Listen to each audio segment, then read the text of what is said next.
नमस्कार दोस्तों, स्वागत है आपका current affairs by MK channel पर। आज हम इस वीडियो में 11 नवंबर 2025 के जितने भी करंट अफेयर्स हैं वह सारे पॉइंट काफ़ी कम समय में डिटेल में कवर करेंगे। आखिर में आपका टेस्ट होगा जिसका आंसर आपको कमेंट करना है। दोस्तों, अगर आप ये चैनल के वीडियो डेली फॉलो करते हो तो आप कोई भी वनडे एग्ज़ाम या कोई भी स्टेट एग्ज़ाम या कोई भी कॉम्पिटिटिव एग्ज़ाम दे रहे हो, आपको निश्चित फ़ायदा होगा क्योंकि एग्ज़ाम सक्सेस स्टार्ट्स हियर। तो अगर अभी तक आपने चैनल को सब्सक्राइब नहीं किया तो जल्दी से कर लीजिए। तो चलिए वीडियो स्टार्ट करते हैं। सबसे पहले पिछले दिन के सारे क्वेश्चन का एक फटाफट से फ्लैश रिकैप कर लेते हैं। कल का पहला क्वेश्चन था, भारत के 91 यानी कि 91 शतरंज ग्रैंड मास्टर कौन बने हैं? तो दोस्तों ये बने हैं राहुल वीएस। अगर बात करें 90वें शतरंज ग्रैंड मास्टर की तो वो बने थे इलमपर्थी एआर। आपके लिए क्लासरूम क्वेश्चन है कि अभी कुछ समय पहले दिव्या देशमुख भी ग्रैंड मास्टर बनी थी, तो वे कौन से नंबर की शतरंज ग्रैंड मास्टर बनी थी? नेक्स्ट क्वेश्चन, मैरी क्यूरी के जन्म जयंती पर भारत में कौन सा दिन मनाया जाता है? तो दोस्तों ये जो मैडम मैरी क्यूरी है उनकी जन्म जयंती होती है 7 नवंबर और उनके जन्म जयंती पर मनाया गया है राष्ट्रीय कैंसर जागरूकता दिवस। हाल ही में जिनका निधन हुआ है वह सुलक्षणा पंडित का संबंध किस क्षेत्र से था? तो दोस्तों ये जो सुलक्षणा पंडित जी थी वो एक अभिनेत्री थी और साथ में ही पार्श्व गायिका भी थी।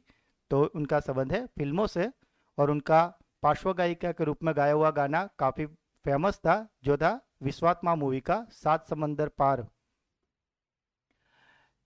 इंड क्यूए नाम का भारतीय भाषाओं के लिए सांस्कृतिक बेंचमार्क पहली बार किसने शुरू किया? तो दोस्तों ये जो इंड क्यूए नाम का भारतीय भाषाओं के लिए बेंचमार्क है वो शुरू किया है ओपन एआई ने। आदिवासी स्वतंत्रता सेनानियों के पहले डिजिटल संग्रहालय का उद्घाटन प्रधानमंत्री मोदी द्वारा कहाँ किया गया है? तो दोस्तों ये जो डिजिटल संग्रहालय है उसका उद्घाटन मोदी जी ने किया है छत्तीसगढ़ के नया रायपुर में। हाल ही में किस राज्य में ऑपरेशन व्हाइट कोल्ड्रोन अभियान चलाया गया? तो दोस्तों ये जो ऑपरेशन व्हाइट कोल्ड्रोन अभियान है वो चलाया गया था गुजरात के वलसाड़ में।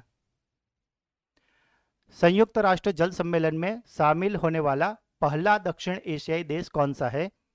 तो दोस्तों यह बात हुई है पहले दक्षिण एशियाई देश की, तो वो है बांग्लादेश और इसी के साथ बांग्लादेश विश्व का 56वां देश बन गया है। हाल ही में किसे हरियाणा राज्य आयोग ने अपना ब्रांड एम्बेसडर नियुक्त किया है? तो दोस्तों हरियाणा राज्य आयोग के 2026 के लिए ब्रांड एम्बेसडर बनी है शेफाली वर्मा। हाल ही में हुए महिला विश्व कप में शेफाली वर्मा ने काफ़ी अच्छी पारी खेली थी और भारत को जीत दिलाने में मदद किया था। तो इसी वजह से उन्हें हरियाणा राज्य आयोग ने 2026 के लिए अपना ब्रांड एम्बेसडर नियुक्त किया है। हाल ही में गूगल ने अमेजन वर्षावन में वनीकरण के माध्यम से कार्बन निष्कासन पहल की घोषणा किस ब्राजीलियाई कंपनी के साझेदारी के साथ की है? तो दोस्तों ये जो कंपनी है ब्राजीलियाई वो वहाँ की स्टार्टअप कंपनी है, इसका नाम है मोम्बाक। Next question, USB global health report 2025 में शीर्ष पर कौन सा देश रहा है? तो दोस्तों ये जो यूएसबी ग्लोबल हेल्थ रिपोर्ट 2025 आई है उसमें शीर्ष पर रहा है अमेरिका, दूसरे नंबर पे है चाइना और तीसरे पे है जापान। नेक्स्ट क्वेश्चन, भारतीय हॉकी की 100वीं वर्षगांठ कहाँ मनाई जा रही है? तो दोस्तों ये जो भारतीय हॉकी है उसके 100 साल पूरे होने पर इसकी वर्षगांठ मनाई गई थी नई दिल्ली में। नई दिल्ली में जो मेजर ध्यानचंद नेशनल स्टेडियम है वहाँ पे इसका सेलिब्रेशन हो रहा है। कल का मोस्ट एमपी क्वेश्चन था, संयुक्त राष्ट्र जलवायु सम्मेलन में COP30 का आयोजन कहाँ होगा? तो ये जो COP30 का आयोजन हुआ है वो हुआ है ब्राजील में। टाइटन स्पेस इंडस्ट्रीज के 2029 अंतरिक्ष मिशन के लिए जानवी डांगेटी के साथ चुनी गई भारतीय अंतरिक्ष यात्री उम्मीदवार कौन है? तो दोस्तों ये जो जानवी डांगेटी के साथ जो अन्य भारतीय उम्मीदवार चुनी गई है उनका नाम है कुंचला कैवल्य रेड्डी जो कि है आंध्र प्रदेश से और ये सिर्फ 17 साल की है। एनएचपीसी की 50वीं वर्षगांठ के उपलक्ष्य में किसने 50 रुपये का स्मारक सिक्का जारी किया? तो दोस्तों ये जो एनएचपीसी है उसकी 50वीं वर्षगांठ पे 50 रुपये का सिक्का जारी किया है मनोहर लाल खट्टर जी ने।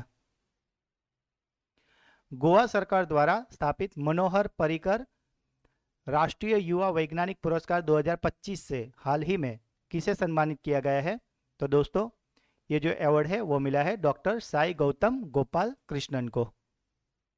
तो दोस्तों ये थे कल के मोस्ट आईएमपी क्वेश्चंस जिनका हमने फटाफट से रिकैप लिया है। पिछले वीडियो में हमने ये सारे क्वेश्चन काफ़ी डिटेल में और अच्छे से कवर किए हैं, तो अगर अभी तक आपने वो वीडियो नहीं देखा तो डिस्क्रिप्शन में उसका लिंक है, उसे ज़रूर देखिए। तो चलिए आज का सेशन स्टार्ट करते हैं। आज का पहला सवाल है, हाल ही में 15 साल से कम उम्र के बच्चों के लिए सोशल मीडिया बैन करने वाला देश कौन सा है? तो दोस्तों ये देश है डेनमार्क।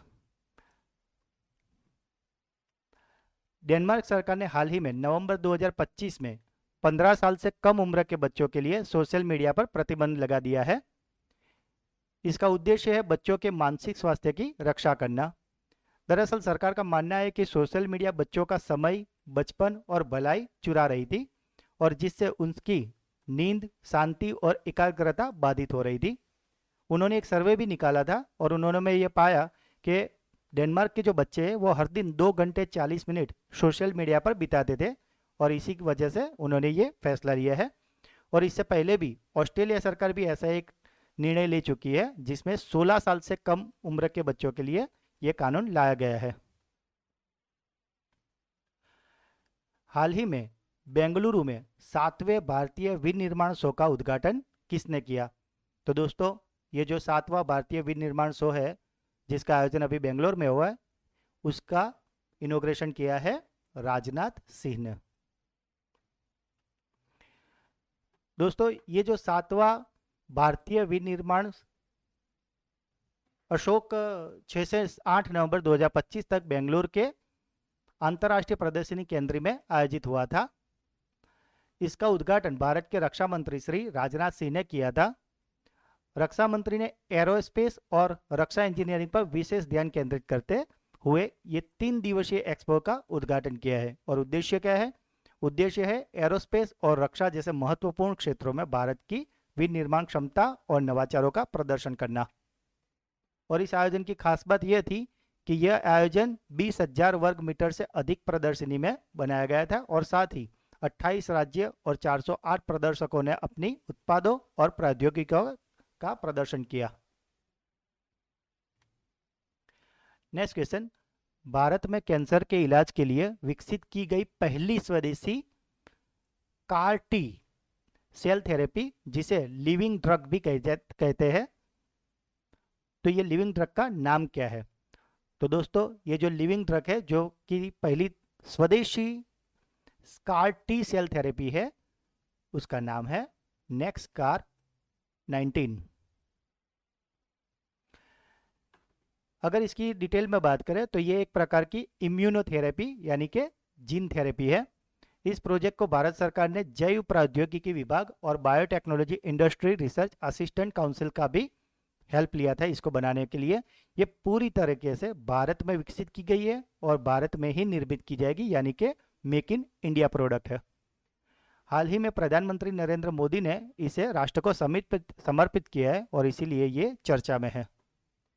और इसका उद्देश्य क्या है बनाने का? तो इसका उद्देश्य है कैंसर का एक किफायती और प्रभावी इलाज भारतीय मरीजों को उपलब्ध कराना। हाल ही में आधिकारिक तौर पर कैशलेस देश कौन सा बन गया है? तो दोस्तों ये जो देश है जो अब पूरी तरीके से ऑफिशियली कैशलेस देश बन गया है वो देश है स्वीडन। स्वीडन को हाल ही में नवंबर 2025 में दुनिया का पहले पूरी तरह से कैशलेस सोसाइटी के रूप में मान्यता मिली है। दरअसल दोस्तों स्वीडन ने 2012 में वहां की प्रमुख बैंकों के सहयोग से एक ऐप डिजाइन किया था जिसका नाम था स्विस ऐप। और उससे जैसे हमारे यहाँ होता है पेटीएम, फोन पे, गूगल पे, वैसे ही वहाँ पे बनाया था स्विस ऐप। और वह मोबाइल भुगतान ऐप बहुत लोकप्रिय हुआ जिससे लोग वास्तविक समय से आसानी से पैसे भेज भी सकते थे और प्राप्त भी कर सकते थे। और इससे हुआ क्या कि 98% से अधिक नागरिकों के पास डेबिट और क्रेडिट कार्ड है और 90% से भी अधिक लेन देन डिजिटल रूप से ही होती है। और इसका उद्देश्य है वित्तीय प्रणाली को प्रदर्शित बनाना और काले धन व भ्रष्टाचार को कम करना। ISSF विश्व चैंपियनशिप में 25 मीटर राइफल में अनीस बानवाल ने कौन सा पदक जीता है? तो दोस्तों ये जो 25 मीटर राइफल चैंपियनशिप हुई थी उसमें अनीस बानवाल ने जीता है रजत। ये है अनीस बानवाला। हाल ही में किसने अंगोला देश की राजकीय यात्रा के दौरान द्विपक्षीय वार्ता की? तो दोस्तों आप ये इमेज में देख ही रहे हो तो आपको पता चल गया होगा कि वो कौन है। तो ये है हमारे राष्ट्रपति द्रौपदी मुर्मू जी। ये जो यात्रा है वो 8 नवंबर 2025 से शुरू हुई है और यह यात्रा अंगोला की राजधानी लुआंडा में हुई है। इसमें अंगोला के जो राष्ट्रपति है उन्होंने भी भाग लिया है। हाल ही में उत्तराखंड का स्थापना दिवस कब मनाया गया? तो दोस्तों यह बात हो रही है उत्तराखंड की, तो उसका स्थापना दिन मनाया गया है 9 नवंबर को। 9 नवंबर 2000 को उत्तर प्रदेश से अलग होकर उत्तराखंड भारत का 27वां राज्य बना था। शुरू में इसका नाम था उत्तरांचल, लेकिन 2007 में इसका नाम कर दिया गया था उत्तराखंड।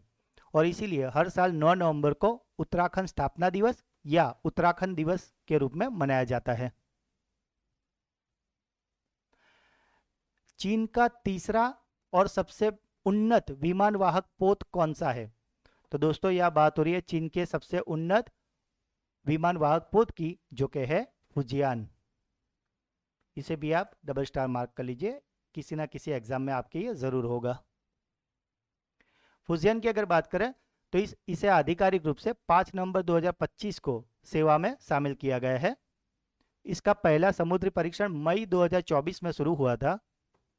फ्यूजियन जो है वो 80,000 टन से अधिक विस्थापित करता है और इसमें एक उन्नत इलेक्ट्रोमैग्नेटिक कैटापल्ट लॉन्च सिस्टम है, यानी कि EMALS।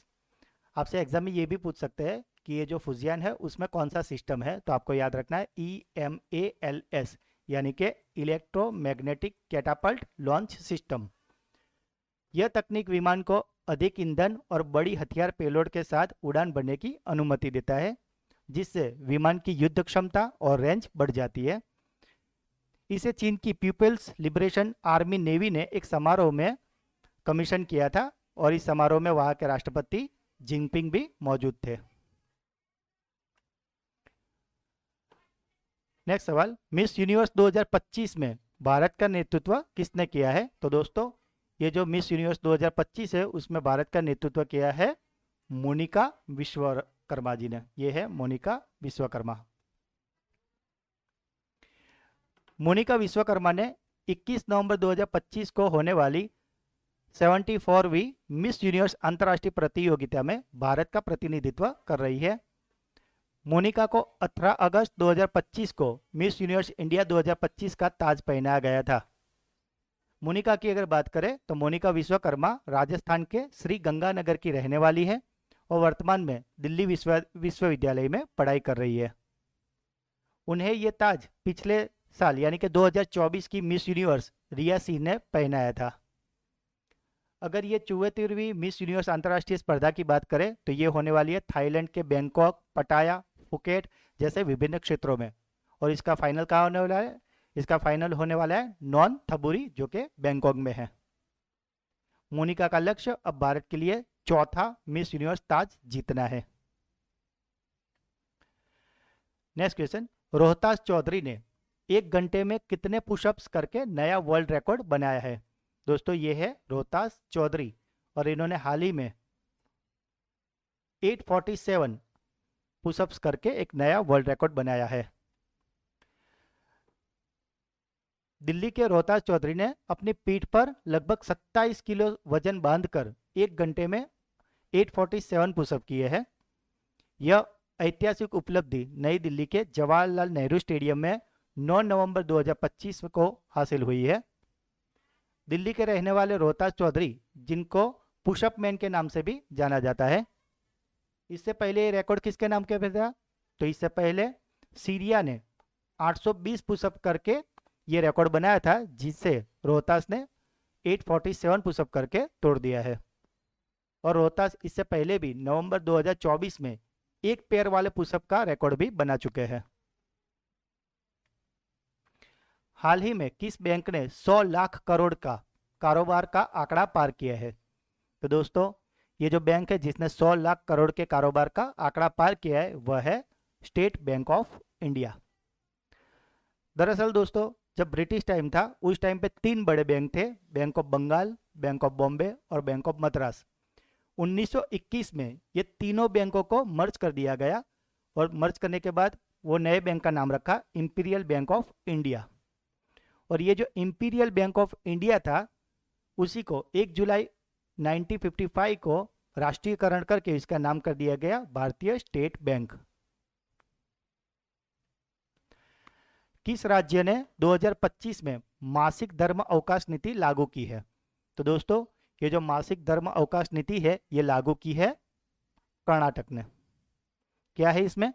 तो इस नीति के अनुसार महिला कर्मचारियों को प्रति वर्ष 12 वेतन अवकाश मिलेंगे, यानी कि ऑन लीव पेड लीव मिलेगी, यानी कि वो पूरे साल में 12 दिन की छुट्टियां ले सकती है जिनमें उनकी सैलरी नहीं कटेगी।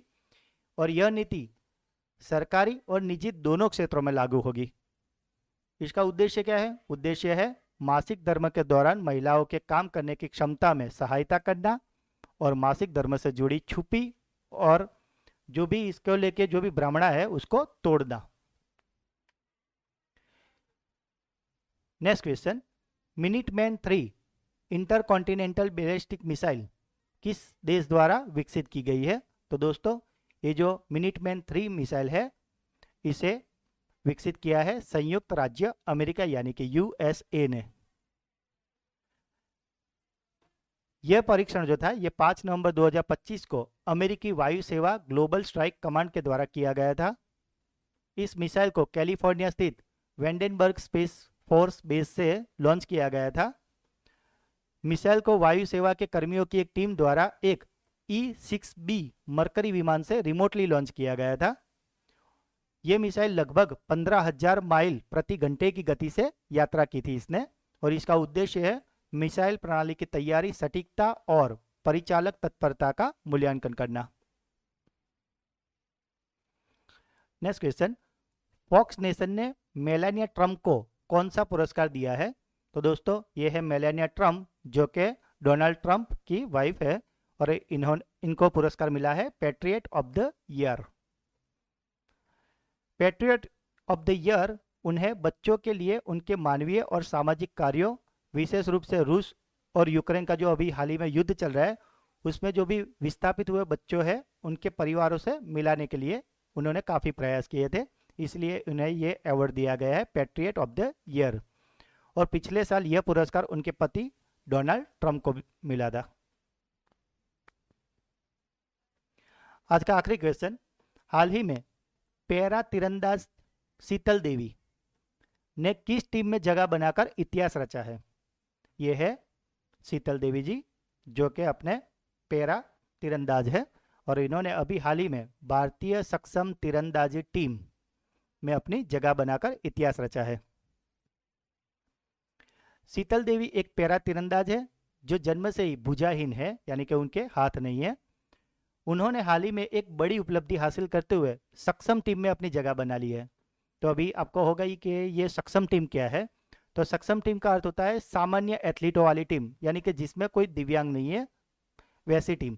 इन्होंने उसमें अपनी जगह बना ली है, इसलिए इसको एक ऐतिहासिक उपलब्धि माना जाता है और ये ऐसा करने वाली पहली पैरा एथलीट है।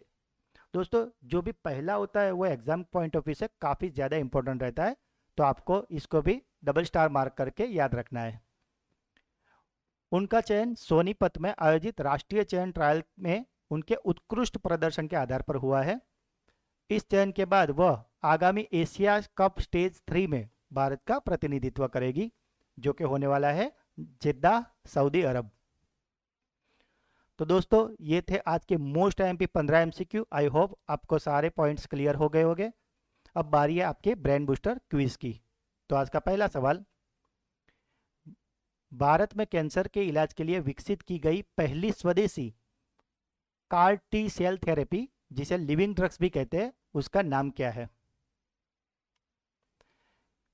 किस राज्य ने 2025 में मासिक धर्म अवकाश नीति लागू की है? हाल ही में पैरा तीरंदाज शीतल देवी ने किस टीम में जगह बनाकर इतिहास रचा है? तो दोस्तों, सारे क्वेश्चन के आंसर आपको कमेंट करने हैं। अगर आप ये वीडियो डेली देखते हो और जितने भी क्वेश्चन पूछे गए उसके आंसर कमेंट कर रहे हो, तो आप किसी भी एग्जाम की तैयारी कर रहे हो, आप कामयाब जरूर होगे। अगर वीडियो अच्छा लगा है तो इसे लाइक करें। जितने भी क्वेश्चन पूछे हैं या आपका कोई भी डाउट है तो आप कमेंट कर सकते हैं। वीडियो को ज़्यादा से ज़्यादा अपने सारे सोशल मीडिया हैंडल पर शेयर कीजिए। और अगर अभी तक अपने चैनल को सब्सक्राइब नहीं किया तो जल्दी से सब्सक्राइब कर लीजिए। तो मिलते हैं अगले वीडियो में, तब तक सीखते रहिए, आगे बढ़ते रहिए। धन्यवाद।